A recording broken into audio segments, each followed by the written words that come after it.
What are those ingredients germane to having effective meetings? For these and many more, tune into Corporate Governance Platform every Thursday on MITV, your darling station, on DSTV 255 and UHF 43 at 4:30 p.m. Corporate Governance Platform is your best medium for informative and educative strategies for the practice of the corporate governance profession. Institute of Chartered Secretaries and Administrators of Nigeria, ICSAN, the hub of governance professionals.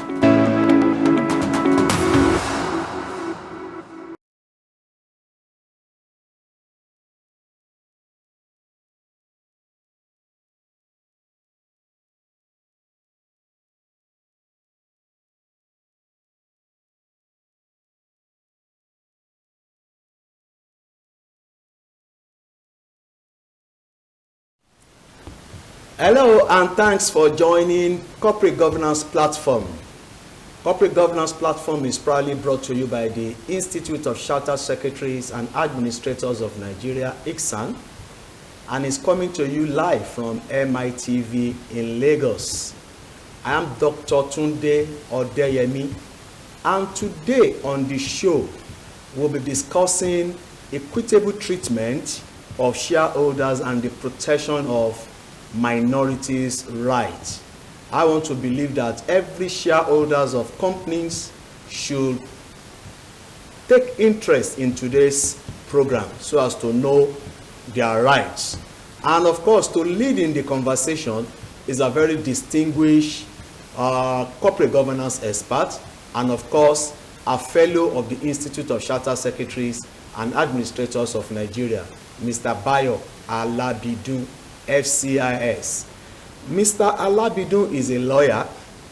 He holds a master's degree in law with specialization in corporate and finance law from the Lagos State University, and was conferred with the fellowship of the Institute of Chartered Secretaries and Administrators of Nigeria in 2009.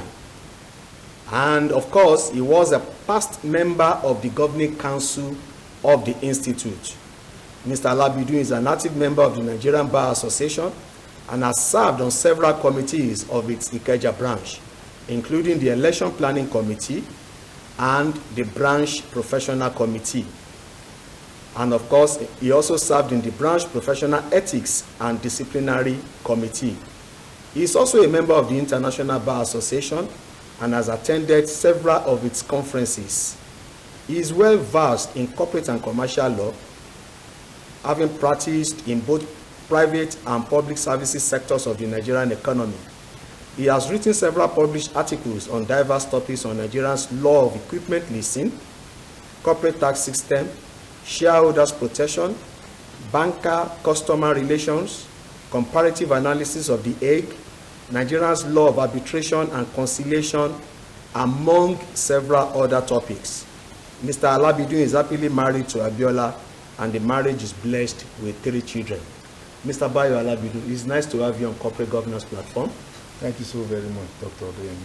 And today we are going to be discussing something that will be of interest to every shareholders, especially those that consider themselves as minority shareholders, so that they can also know their rights. Now, I want to start this conversation by asking you to clearly tell our viewers, who are the minority shareholders? Again, thank you so very much, Dr. Odeyemi, particularly for inviting me to be part of this enlightenment program. I'm very, very pleased to be here. Okay. Let me go straight. Minority shareholders are shareholders who have shareholding that constitutes less than 50% of the share capital of any company, either private or public. These shareholders fall into the categories of shareholders who own between 49% and 1% of the shares of the company. These minority shareholders are well protected under the Companies and Other Matters Act 2020 and as well as the Nigerian Code of Corporate Governance. Before now, the rights of the minority shareholders have been overtaken by the overemphasis on the right of the majority shareholders, believing that in the democracy, the majorities must always have their way, and that what is available to the minority is just their say. But through the provisions of CAMA and then the Nigerian Code of Corporate Governance 2018, the rights of these minorities have now been well entrenched and has now been well established. Thank you. Fantastic, fantastic. And at this point, I would like to give our viewers opportunity to be part of the show. You can be part of the show by asking questions or by making comments on the show. And we only receive text message, no phone calls. Please send your comments or questions by text message to 080-2323-1287. I take it again. Send your text message for either comments or questions to 080-2323-1287.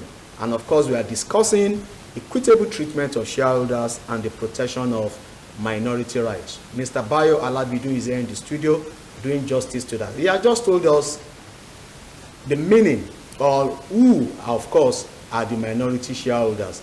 People that has below 49% of the shareholdings. From 49% downward. Okay, fantastic. Now, you have said it all, that the Nigerian Code of Corporate Governance of 2018 provides for equitable treatment of shareholders so that we can have good governance, we can protect the rights of the minorities. Now, how do you think protection of the rights of the minority impacts positively on corporate governance generally? Thank you again, Doctor.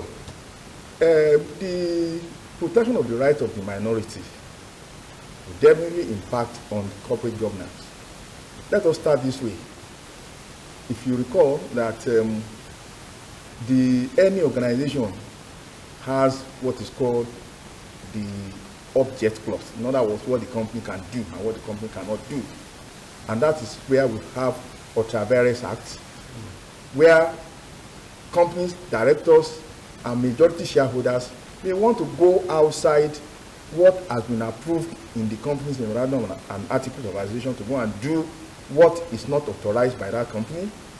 Because the Code of Corporate Governance here, particularly with the right of the minorities as provided for in the Code and in the Act, where they are going outside this, the minorities have the right to challenge. Apart from that, where the articles of association of the company provides that certain acts, certain transactions must be carried out only by special resolution. Of course, we know the meaning of special resolution. Special resolution says 75% of the shareholders of the company must approve of such transactions.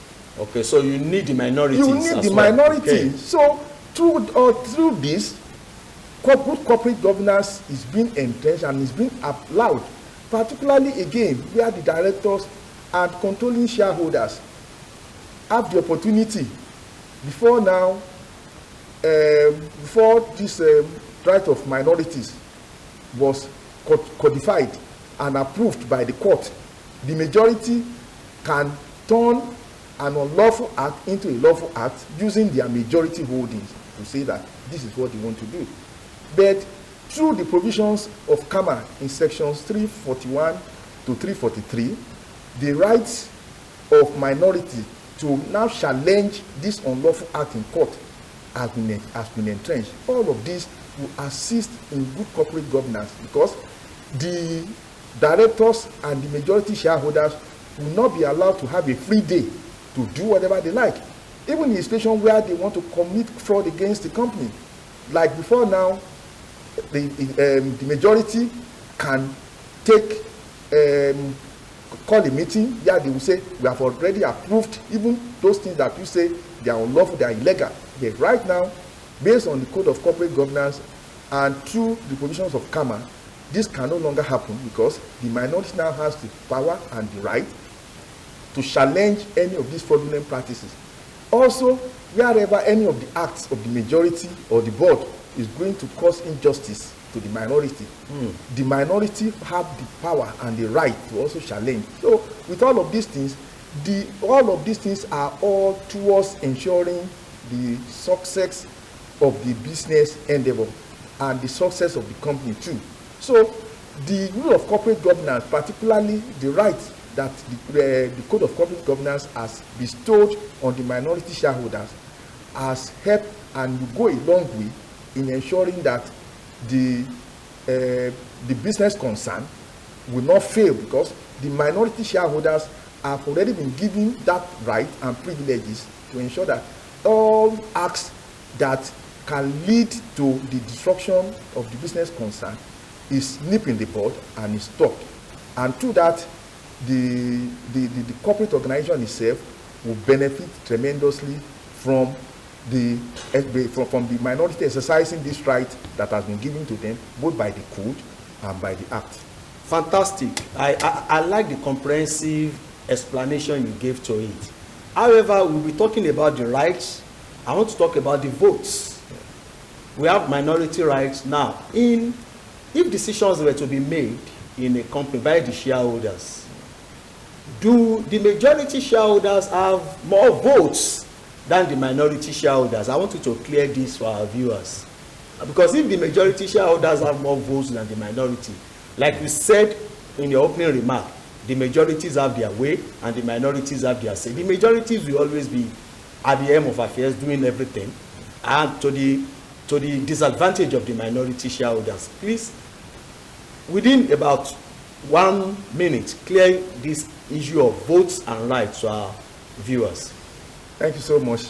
Thank God our law and the Code of Corporate Governance has already eliminated what is called weighted shares that has more than 1 vote to 1 share. Okay. Right now, every share carries equal number of rights. In other words, both minority and the majority shareholders have just 1 vote to 1 to each share that they have. Okay. Be that as it may, let's go to the question that you asked. The fact that the majority will have the power and then have the number to exercise their voting rights does not give them power to do illegal things, to use that vote to carry out illegal activities, to do things that is ultraviolence the company or ultraviolence the board of directors. It does not. There is no special power that is conferred on majority shareholders to do anything that can lead to the destruction of the business as a going concern. That's the reason why we also have what is called ordinary resolution and a special resolution. Serious business matters and serious issues are usually approved by special resolution. In other words, the majority, in spite of their number, cannot do without the minority, particularly when it comes to major business decisions that have to be taken. Aside that, the running of the business is supposed to be for the interest of both the majority and the minority shareholders. Because at the end of the day, what is the concern of everybody is the prosperity, is the value added to their wealth, particularly to the business of the company. So the fact that a majority shareholders have the number does not preclude the minority shareholders from exercising their own right too, because there is no meeting that can be held without the minority shareholders being present. Section 107 of the CAMA specifically says that all shareholders must be invited to meetings and their vote must count. You can see what happened in PL and Washington, where it was equally stated that every member of the company, every shareholder has the right to vote. The majority shareholder cannot say because you are a majority shareholder, you want to prevent the minority shareholder from voting at any meeting. So the fact that you are a majority shareholder does not confer any special right or privileges on you, rather than the fact that you can, and the only occasion where you can go, you can exercise your right, but which I don't even think is to the disadvantage of minority, is matters that you want to do with ordinary resolution, which are not too serious matters that is going to affect the fortune of the company. Wonderful. So irrespective of your shareholdings, The number of issues, no matter how little it is, you have one vote. You have now, one vote. still talking about the protection of the minorities' rights. There is no law that says the minority must be represented on the board of directors, on the board. Now, how is the rights of the minority shareholders protected on the board? Thank you. Well, let me answer your question this way. Just as there is no law that says the minority must be represented at the board, there is also no law that says that the majority must be represented at the board. What the code says is that for you to be on the board of the company, what is important is your skill and diversity. And even the diversity is not to compromise competence, it's not to compromise experience. So the fact that you are a shareholder does not mean that, or a majority shareholder does not mean that you have to be on the board. The board is supposed to be an independent board, and selection to the board is supposed to be based on experience, knowledge, and competence. So now back to the issue of protecting the minority rights, in spite of the fact that it's not on the board. You know that the code and the act specifically says that the power to constitute and appoint members of the board rests with the shareholders. In other words, those that have the power to appoint equally have the power to remove. And if it says it rests with the shareholders, it did not distinguish between the majority shareholders and the minority shareholders. So the fact that you are not present on the board does not mean that you cannot control the board. So you can still exercise your right, particularly the rights that were guaranteed both in the Act and in the Nigerian Code of Corporate Governance 2018. So if you put your mind and then you read your code very, very well, you can see that you have control over these directors, and you can still make them to do what you want. Particularly, the directors owe you a duty to give you information all the time. But if you look at Principle 22 that talks about engagement of the shareholder, there is a responsibility on the directors to engage you, to also try to find out what your own needs as well as the majority needs in the way they run the affairs of the company. So the minority shareholder is not at a disadvantage just because he's not on the board of directors, because like they used to say, he who pays the piper dictates the tune. Who plays the piper dictates the tune. So if you are the one that appoints the director, you have every power to control them as to what. And then aside that, the rule of corporate governance has also imposed certain duties on the directors, particularly to the shareholders. So the fact that a minority shareholder is not on the board of the company is not to any disadvantage to any minority shareholder. Okay, the Code of Corporate Governance, we are making a lot of emphasis to the Code of Corporate Governance today. Yes, the code also requires the board to protect the minority shareholders from abusive actions of the majority shareholders, who they say as controlling shareholding. Now, what forms does abusive actions take, or what are the likely things that we can term as abusive actions of the majority shareholders? Yes, some of the abusive actions that the majority shareholders may want to do or may want to exercise on the minority shareholders include trying to stop or them from exercising their voting rights, not excluding them from meetings, trying to carry out certain transactions that requires special resolution by passing it through ordinary resolution. In other words, not involving them in at meetings or engaging them in the running and in other affairs of the company.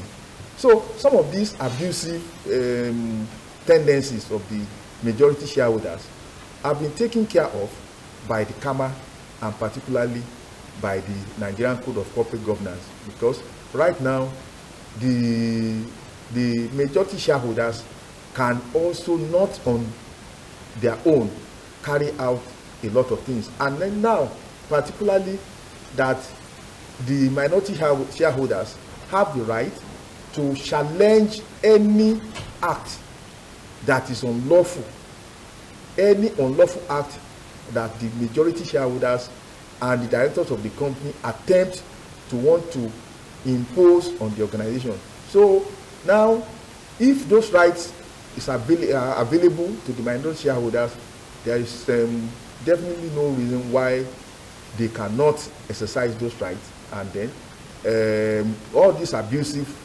tendencies from the majority shareholders will definitely, of course, with the code and the act now, I don't even think that the majority shareholders can carry out any of these abusive rights again, except if we have indolent minority shareholders who don't know their rights and who don't want or know how to exercise their rights. Okay, in order not to have indolent minority shareholders, we know of institutional shareholders which could be part of the majority shareholders, right? Yeah. And these institutional shareholders at any point in time could have an interface with the board because of their shareholding. Now, how will our minority shareholders have interface with the board without necessarily having to wait for another annual general meeting? The majority shareholders can have interface with the board if they have an issue with the company. Now, how will minority shareholders go about doing this? What the majority shareholders can do, even without the annual general meeting? If you look at principle 21, 22, and 23 on the rights of the shareholders, you'll find out that particularly Article 22 talks about engagement with shareholders. Okay. The engagement with the shareholders is not by the board. It's not specifically only at annual general meetings or at board meetings. Okay. Both the chairman of the board and the managing director of any company and the board itself must make themselves available to all shareholders, particularly minority shareholders, at any point in time. Without the AGM? Without the AGM. Okay. Article Code Principle 22 specifically made provisions in that regard. Okay. You don't necessarily have to wait till the AGM to raise that. And then, if you also believe that there are other issues, of course, we have Article 17 on whistleblowing that you can also do. And then, at any point in time, and you are not supposed to even put your name when you want to whistleblow, that is, when you see things that are getting wrong, and then you, as a minority shareholder, you don't want this to wait until the next AGM. Of course, you can petition, because you have a committee that you can send your petitions to. Of course, you have the audit committee and other committees that can do that. So you have access to not only the board, but all the board committees at any point in time as a shareholder, either minority shareholder or a majority shareholder. So you don't necessarily have to wait until AGM before you bring out your issues, the issues that you have, because it is mandatory on the chairman and the board to listen to you at any point in time. Beautiful. Now, during AGM, the AGM is being presided by the chairman of the board, right? Yes. Now, can the chairman of the board deliberately allow minority shareholders, is a deliberate attempt, allow the minority shareholders to not just to have their say, but to have their way by giving them opportunity to ask questions deliberately? Yes.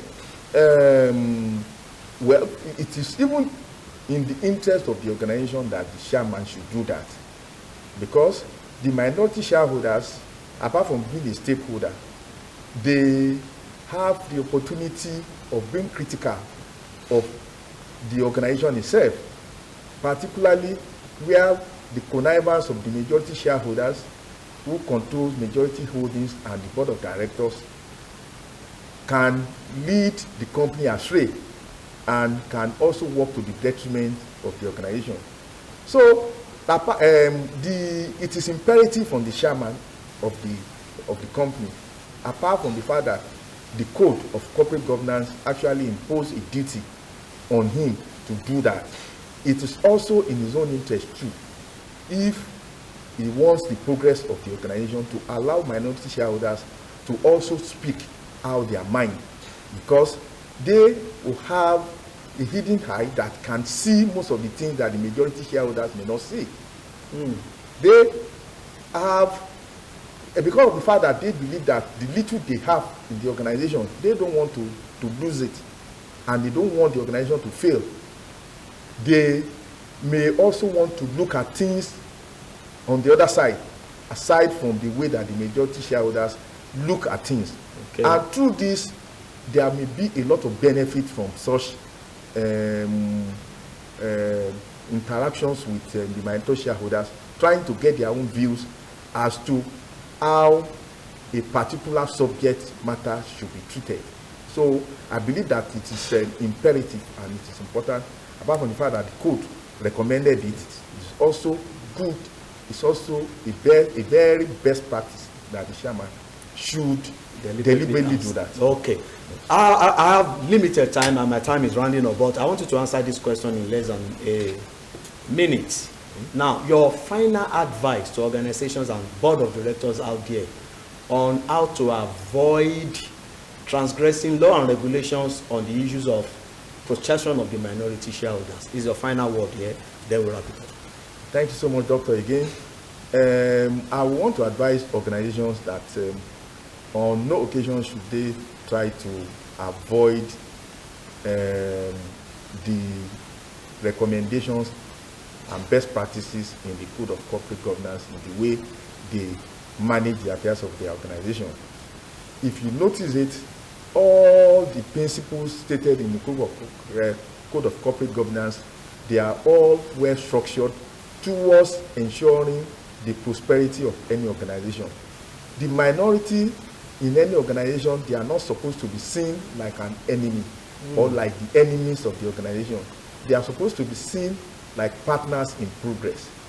Their contribution to the success of the organization cannot be quantified. The provisions in the code, particularly from principles 1 to principles 26, they are all meant to ensure not only transparency, they are also meant to ensure that the organization, particularly if the organization is about to face some storms, adherence to these principles and code would definitely show the organization itself that, oh, we are moving away from prosperity to something else. If you notice, we have provisions on what's it called, on audit, on risk management, on disclosures and everything. All of these are for the purpose of ensuring that everybody will see how the organization is being run, and through this one will be able to know on time if the organization is about to run into a storm. Okay. And then avert it. Okay, thank you very much, Mr. BAYO ALABIDUN, FCIS. We have just discussed the equitable treatment of shareholders and the protection of minority rights. He has said it all. Adherence to the principles and to the codes of the Nigerian Corporate Governance Codes of 2018. On that basis, we are drawing the curtain on today's episode. Mr. BAYO ALABIDUN, FCIS, fellow ICSAN, former governing council member of ICSAN, and of course, a lawyer. Thank you for coming on the show and for sharing your thoughts with our viewers. I want to invite you to join us again next week, same station, same time. And on behalf of my producer, Adeboye Galabiran, and of course the technical director, David Adepoju, I remain Dr. Tunde Odeyemi. Bye for now. Do you have continuity or association plan for your business? Has anyone shared the concept of sustainability with you? What about the need to protect the rights of minority shareholders? What are those ingredients? ICSAN, the hub of governance professionals.